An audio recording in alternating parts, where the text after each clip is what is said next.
Em meio a vastos campos agrícolas e estradas de terra, afastadas das modernas rodovias, encontram-se comunidades que parecem ter parado no tempo. Ali, menonitas da velha ordem vivem sem eletricidade em suas casas e telefones celulares em seus bolsos. Eles formam um dos grupos religiosos mais tradicionais e reservados da América do Norte. Seu modo de vida é uma decisão coletiva. Eles buscam manter-se o mais distante possível do mundo moderno. Ao mesmo tempo, querem preservar uma identidade baseada na simplicidade, obediência, trabalho árduo e comunidade. Cada regra aplicada nesses grupos não se baseia nos caprichos de uma pessoa, mas em um acordo compartilhado, mantido por gerações. Desde a forma como se vestem, até o que podem estudar e com quem podem conversar. Tudo é regulamentado. As ferramentas de controle não são visíveis a olho nu. São normas internas, recusas tácitas e decisões conjuntas que não toleram discussão. Não há policiais aqui, nem punição física, mas existe uma ordem que não permite desvios. Quais são, então, essas tradições proibidas que mantêm intacto um mundo que decidiu não mudar? Vamos explorar a vida com propósito, as origens, as normas e as crenças da velha ordem. Essas comunidades não surgiram inesperadamente ou como resultado de escolhas isoladas. Os menonitas traçam suas origens ao movimento anabatista do século XVI, um movimento cristão europeu que rejeitava o batismo infantil. Eles defendiam uma vida simples, desapegada das estruturas de poder do Estado. Isso levou à constante perseguição de seus membros, forçando-os a emigrar primeiro para a Rússia e, mais tarde, para a América. Lá, encontraram regiões rurais como a Pensilvânia, Ohio e Canadá. Lugares onde podiam se estabelecer e viver de acordo com seus princípios, sem interferência externa. Isso levou ao surgimento de grupos mais conservadores, incluindo os grupos da velha ordem. Nesses ambientes, a vida diária é estruturada em torno da família, da religião e do trabalho. Suas casas são modestas, sem decorações ou eletrodomésticos. Os homens cultivam a terra usando ferramentas tradicionais e animais de tração, em vez de máquinas modernas. As mulheres são responsáveis por cuidar da casa e dos filhos, cumprindo dias que começam ao amanhecer e são realizados de acordo com uma rotina rigorosa, caracterizada pela disciplina. O vestuário tornou-se uma das características mais visíveis de seu isolamento. Não é simplesmente uma tradição estética, mas um reflexo consciente de seus valores coletivos. Os homens usam camisas de mangas compridas, calças com suspensórios, chapéus de abas largas e se casados, barbas sem bigodes. As mulheres usam vestidos longos em tons discretos, sem botões visíveis, com aventais e toucas que cobrem completamente o cabelo, como uma expressão de modéstia, unidade e rejeição a quaisquer sinais de individualismo ou vaidade. Elas se esforçam conscientemente para permanecer dentro de uma estrutura compartilhada que impede qualquer tentativa de desvio pessoal. A língua também serve como uma barreira cultural, pois muitas comunidades usam um dialeto conhecido como alemão da Pensilvânia ou Plauditsch, dependendo das origens do grupo. Este dialeto é transmitido oralmente como uma ferramenta para reforçar um senso de pertencimento e limitar a influência externa, mesmo quando alguns membros também são fluentes em inglês ou no idioma de seu país de residência. Tanto as reuniões religiosas quanto as conversas cotidianas são frequentemente conduzidas neste idioma ancestral. Nesse contexto, a religião não se limita aos domingos ou se expressa exclusivamente em atividades formais, mas estrutura toda a vida diária. Os serviços religiosos não são realizados em templos magníficos, mas em casas ou celeiros, sem música instrumental, apenas cantos a capela e sem a presença de pastores profissionais. Os sermões são proferidos por líderes comunitários, escolhidos por sorteio entre os homens considerados os mais piedosos. Eles entregam suas mensagens de forma simples e sem drama, guiados pela Bíblia e por uma série de regras não escritas, transmitidas oralmente desde o início. Essas regras abrangem tudo, desde aspectos cotidianos, como o uso de certos tipos de vestuário, até detalhes, como a aceitação de certos itens, dependendo de seu grau de simplicidade e compatibilidade com os valores da comunidade. As regras nessas comunidades não são sugestões ou recomendações individuais, mas pilares fundamentais de sua sobrevivência espiritual e social. Aqueles que quebram essas regras não enfrentam punição física, mas sim a real possibilidade de serem excluídos da comunidade por meio do ostracismo coletivo. Essa prática consiste em romper todos os laços com o infrator, mesmo os parentes próximos. Este gesto não é interpretado como punição, mas como uma forma de proteger a integridade do grupo e um aviso sobre a seriedade do desvio do caminho aceito. Embora esse isolamento possa, por vezes, ser superado por meio de um arrependimento sincero, em muitos casos, ele se torna permanente, indicando profundas rachaduras familiares. Desde a infância, os membros dessas comunidades crescem imersos em um ambiente que valoriza a obediência, o sacrifício e a conexão com a natureza. Eles não têm acesso a brinquedos eletrônicos ou entretenimento externo, mas participam ativamente das tarefas domésticas, do trabalho agrícola e das atividades da igreja. Essa dinâmica é caracterizada pela adolescência, não como um tempo de exploração aberta, mas como uma transição para o compromisso com o grupo. Há a expectativa de que o jovem seja batizado, case-se em breve e assuma um papel claro na ordem estabelecida. Agora, vamos falar sobre as redes armadas em comunidades agrícolas menonitas. Em algumas comunidades menonitas localizadas em áreas rurais do México, operações policiais revelaram a presença de carregamentos de armas encontradas em casas ocupadas por trabalhadores locais, incluindo pistolas, rifles de longo alcance e grandes quantidades de munição. Isso foi documentado em investigações conduzidas principalmente nos estados de Chihuahua, Durango e Zacatecas.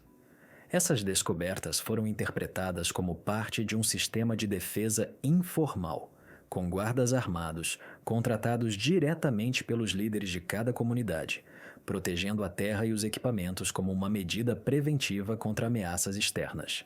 O uso de rifles potentes, incomum para áreas agrícolas tradicionais, foi complementado por uma atividade ainda mais delicada: o transporte clandestino de drogas.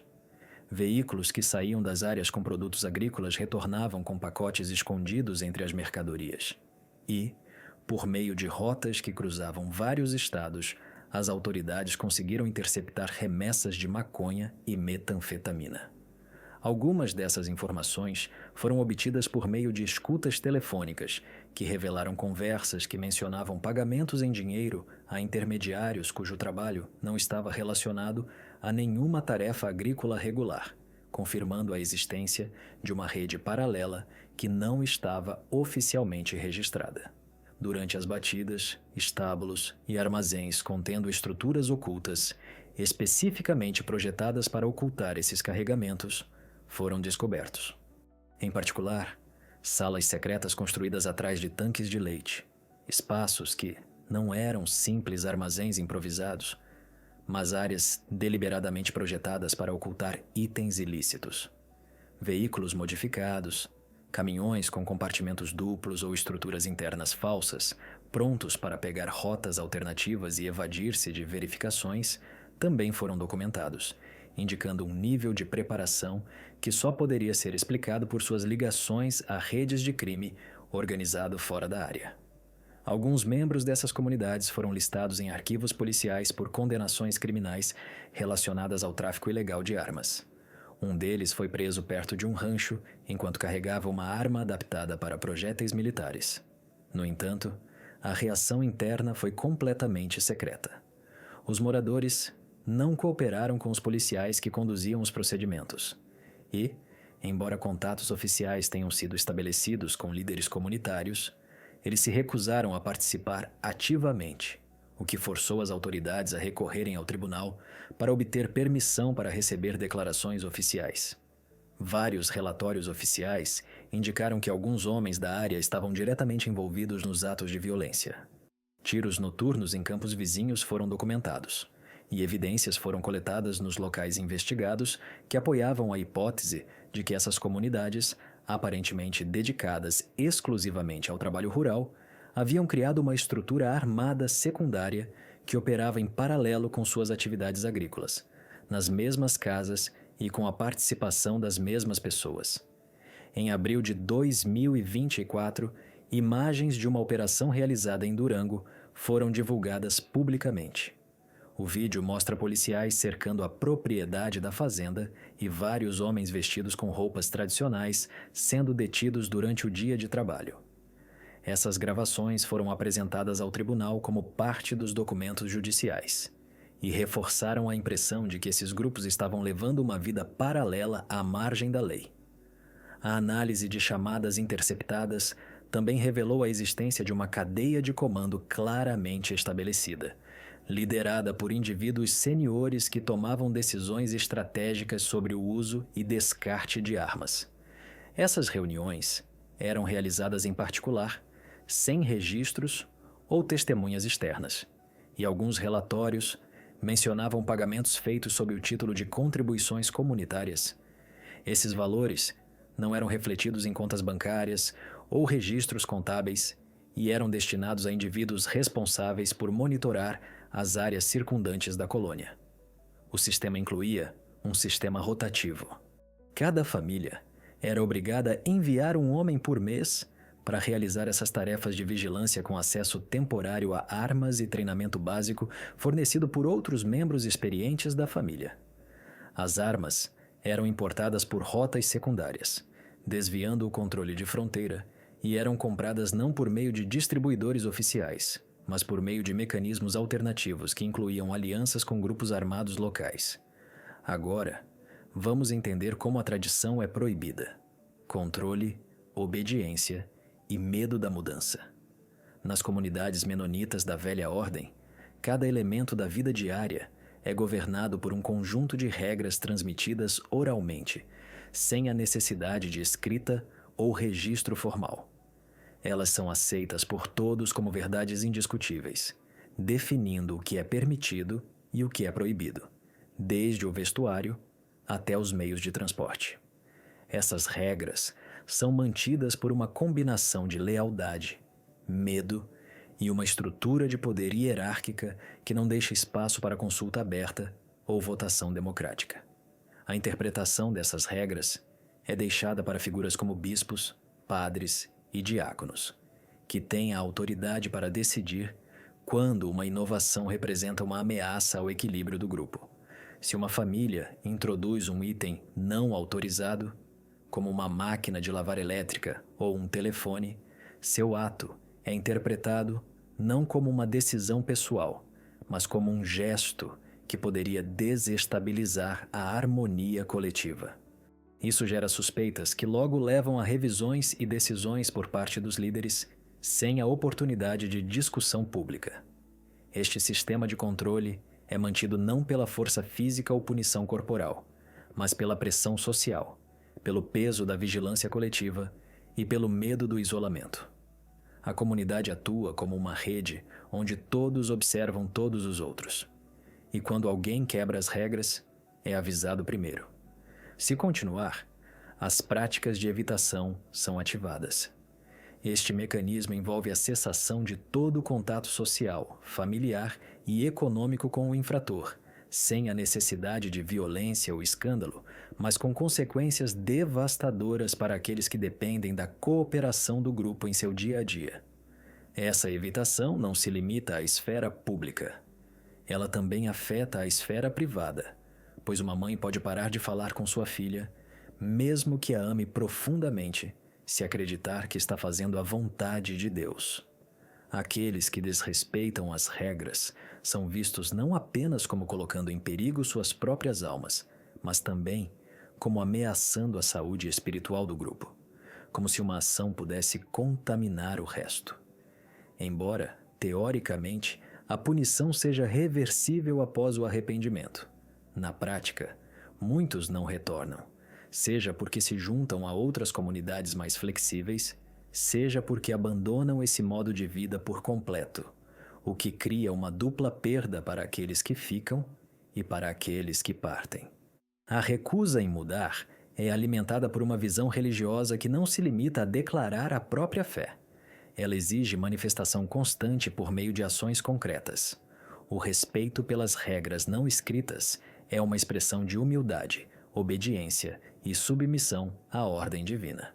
Portanto, qualquer mudança, por menor que seja, pode ser vista como um ato de orgulho, um sinal de rebelião ou uma ameaça ao equilíbrio espiritual que, de acordo com essa lógica, deve permanecer intacto, mesmo que isso signifique abrir mão de melhorias práticas que poderiam tornar a vida cotidiana mais fácil. No entanto, as decisões não são tomadas impulsivamente ou por capricho. Os líderes frequentemente consultam uns aos outros, observam o que está acontecendo em outras comunidades e consultam fontes históricas. Antes de aceitar ou rejeitar um novo desenvolvimento, algumas comunidades permitem o uso de certos veículos, mas apenas se forem de uma determinada cor e sem decoração, para evitar promover a vaidade ou o status. Outras permitem o uso de eletricidade, mas apenas para tarefas muito limitadas, como resfriamento ou iluminação pontual. Cada avanço tecnológico passa por um processo de negociação onde seu impacto na coesão social e espiritual do grupo é avaliado, não por sua funcionalidade. O sistema funciona em grande parte porque não precisa de instituições externas para obter apoio. Não há polícia, juízes ou punições oficiais aqui, mas existe um ambiente onde qualquer desvio é imediatamente detectado, e a pressão dos pares atua como um freio eficaz. Quando uma família implementa algo novo, todos ficam sabendo, e essa informação é suficiente para desencadear um aviso, isolamento ou ajuste. Nesse contexto, a conformidade não é vista como uma fraqueza, mas como uma virtude, e aqueles que obedecem sem questionar são mais valorizados do que aqueles que oferecem alternativas ou expressam dúvidas. Os bispos são fundamentais para essa dinâmica. Seu poder não depende de eleição pública ou cargo político, mas de sua reputação espiritual dentro do grupo. Eles são escolhidos por sorteio entre os homens considerados os mais piedosos e, uma vez nomeados, sua palavra se torna lei.